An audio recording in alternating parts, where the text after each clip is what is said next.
তারা সম্মিলিতভাবে আওয়ামী লীগকেই শত্রু ভাবে। কারণ এই দলে সরকার একক সংখ্যাগরিষ্ঠতা নিয়ে সরকার গঠন করার মতো একমাত্র দল আওয়ামী লীগ, তারা নিজেরাই জানে। কেননা জামাতের যে আমির, যে বিশাল বড় নেতা, তাকেও কারচুপির মাধ্যমে ডিরেক্টলি বিএনপির একজন নেতাকে, তারেক রহমানের ফোনে বিএনপির একজন নেতাকে হারিয়ে দিয়ে তাকে জেতানো হয়, এবং তার রেজাল্ট স্বরূপ, তার উপহার স্বরূপ বিএনপির সেই নেতাকে প্রশাসক বানানো হয়েছে সিটি কর্পোরেশন। এটা তো অনেককে জানা মন্ত্রীও আমাদের করা হয়েছে। কারোরই বাদ নয়। হ্যাঁ, এবং মানে রাজনৈতিক কোরবানির ফলাফল হচ্ছে মন্ত্রিত্ব বা বড় হ্যাঁ, পদ। আপনার আপনার কি মনে হয় যে নাহিদকে যে ডক্টর ইউনূস ফোন কল করে এমপি বানালেন, এবং তারেক রহমান তার সেই আসনের এমপি কে জলাঞ্জলি দিলেন এবং তাকে আবার মন্ত্রী বানালেন, ক্যাবিনেট মন্ত্রী, এই যে করা, তাদের ভেতরই তো একটা ভাগ বটোয়ারার খেলা আর কি। তো তারা যে সমালোচনা করবে আওয়ামী লীগরে নিয়ে, এটি খুব নরমাল, সাধারণ। কারণ তারা ভালো করেই জানে যে এদেশের ওদের মানে তাদেরকে একমাত্র সামনে দাঁড়ানোর মতো শক্তি আওয়ামী লীগ। আপনি এত লাখ লাখ লোকরে এত অসহায় ভাবে নির্যাতন করতেছেন, আপনি জেলে পচায় মারতেছেন, বাইরে মব করে মারতেছেন, হত্যা করতেছেন, আপনি ধানের জমিতে ফেলতেছেন, পুকুরে ফেলতেছেন, নদীতে লাশ ভাসে, ধানের জমিতে লাশ ভাসে, সব জায়গায় লাশ আর লাশ।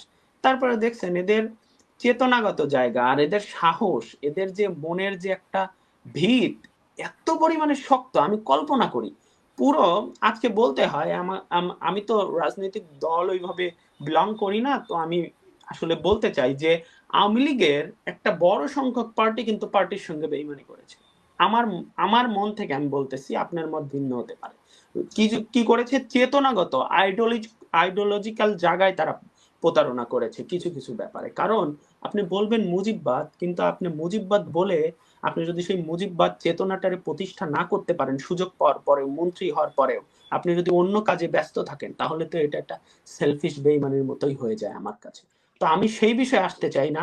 আজকে নেতারা হাইট থাকলেও বিদেশে বসে কিন্তু দেখেন কর্মীরা কোন ভাবে, কোন চেতনায়, সাহস নিয়ে শুধু শেখ হাসিনার কথা ভেবে, শেখ হাসিনা বেঁচে আছে সেই কথা ভেবে তারা লড়াই করে যাইতেছে, এবং তারা বিশ্বাস করতেছে শেখ হাসিনা খুব তাড়াতাড়ি ফিরে আসবে। এবং শেখ হাসিনা যেদিন ফিরে আসবে তারা চিন্তা করতেছে ওই দিন পুরো বিমানবন্দর, না বিমানবন্দর তো ছোট্ট একটা এরিয়া, ওই দিন পুরো ঢাকা শহর ব্লক হয়ে যাবে মানুষে। ওই দিন প্রশাসনে নামার জায়গা পাবে না, মানুষ যেদিকে যাবে শুধু মানুষ। তারা যাবে কই, গুলি করবে কই, আর তাদের প্রতিহত করবে কই।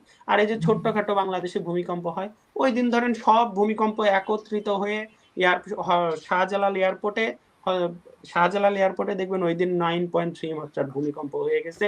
যে ভূমিকম্প 7 মার্চে হয়েছিল বঙ্গবন্ধুর সময়, সেরকম একটা ভূমিকম্প হবে। আর ওই ভূমিকম্পে এই মন্ত্রী আওয়ামী লীগের বড় বড় নেতারা থাকবে না, দেখবেন ওই ভূমিকম্পে ওই যে যে রিক্সা চালকরা পতাকা উত্তোলন করে না ধানমন্ডি আপনার বঙ্গবন্ধু এভিনিউতে, ওই রিক্সা চালক নেতৃত্ব দিবে।